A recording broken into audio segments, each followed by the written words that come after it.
You know what a direct object is. Is an object directly attached to the verb without preposition. For example, io mangio la pizza. Mangio is the verb.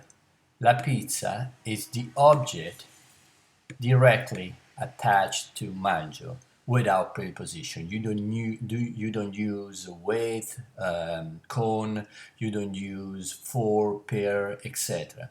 You directly attach the noun, the object in this case la pizza, to the verb mangio.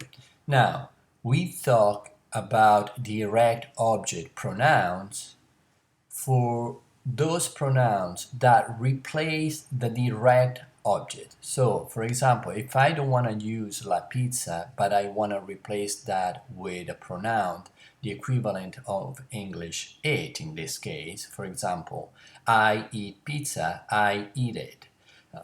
I have to choose the direct object pronouns, the correct one that can replace pizza. And in Italian, since pizza is feminine, it's gonna be la. What I do, I take the pronouns la and I just put in front of the verb. Io la mangio.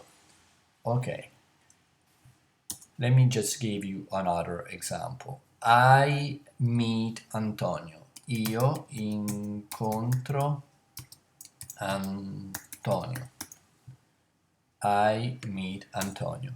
So Antonio is a direct object since answer the question who as pizza answered the question what. Remember the direct object answers the question who or what. So io incontro who? Antonio. So I want to replace Antonio with direct object pronouns. I don't want to use Antonio. I want to use a pronouns. In this case, it would be the equivalent of English am. So I meet Antonio, I meet him. Okay, so I check the table. You see that correct pronouns for Antonio is lo. And so what you're gonna do, you simply put lo in front of the verb. Io lo incontro. Okay, this is the way you work with direct object pronoun. Let's use another one. I love you. I love you. So, io, then I go and I check what is the direct object pronouns for to, for you, and I find in the table that is ti. So I simply put ti in front of the verb, and so the result will be io, ti, amo, and so on. Now, you put the direct object pronouns in front of the verb when the verb is conjugated.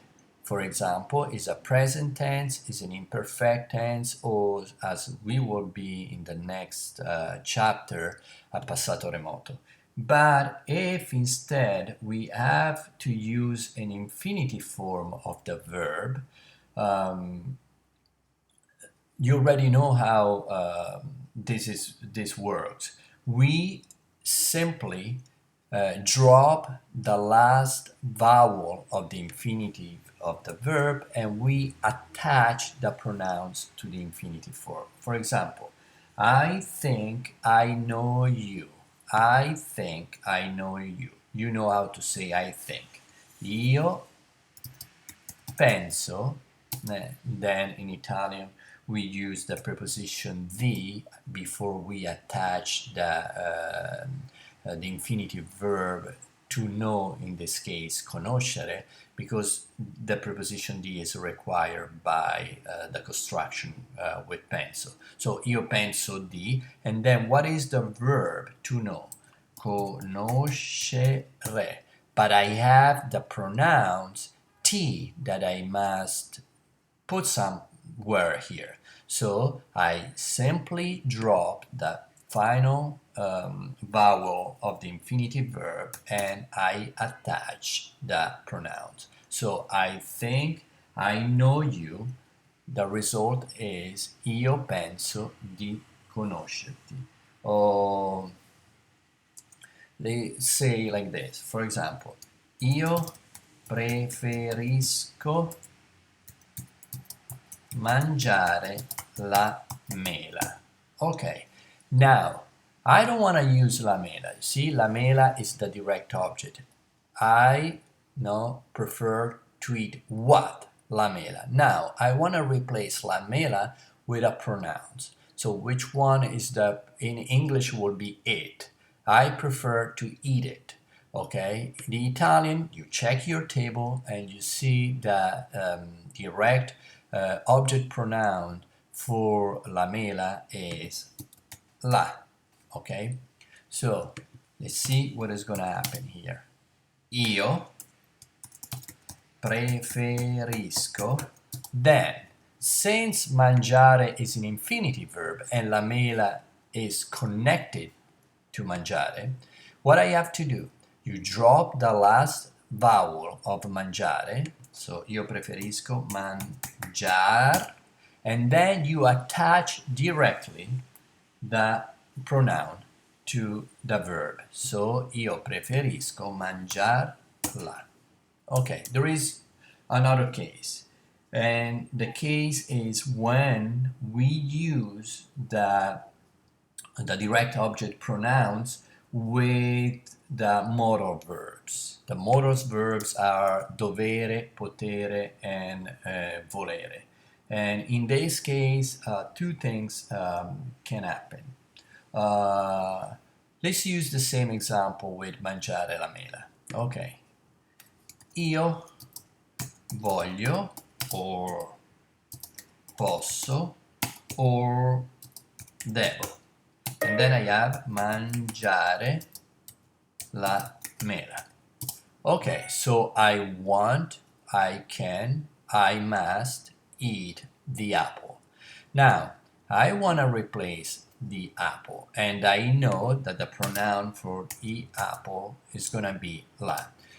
If I have volere, potere, and dovere, plus an infinitive verb, in this case mangiare, two things are possible. First, let's follow the sample that I gave you with preferire mangiare la mela. And I'm gonna do exactly the same thing. So I know that is la, and so I know that I must drop the last vowel of the infinitive form, and so it will be io voglio, io posso, io devo mangiare, and then what I do, I simply attach the pronoun, the direct object pronoun, in this case la, to the infinitive form. Mangiar la. Perfect. Now, there is another way that I can express exactly the same meaning, but only if I use the verbs volere, potere, and dovere. So, instead in this case, to attach the pronoun la at the end of the infinitive mangiare, I'm gonna place the pronoun la in front of voglio, posso, or devo. So it will be io, la, and then voglio, posso, devo, and so in this case I will have simply mangiare. I don't have to do anything. I don't have to remove the last vowel, the E, since I have already put la in front of the modal verbs. So io la voglio mangiare, io la posso mangiare, or io la devo mangiare. So remember, with infinitive verbs, like the example that I gave you, preferisco mangiare la mela, you simply drop the last vowel of the infinitive verb, so in this case you drop E from mangiare and you attach the direct object pronoun. You can do the same exactly thing when you have the modal verbs, potere, volere, and dovere. So, io voglio, posso, devo mangiare la mela. You drop E and you attach la to mangiar. So, io voglio, io posso, io devo mangiarla. But since you have in this case volere, potere, and dovere, you have another option. You can also take the pronoun and put in front of that verb voglio, posso, o devo, and then leave mangiare as it is.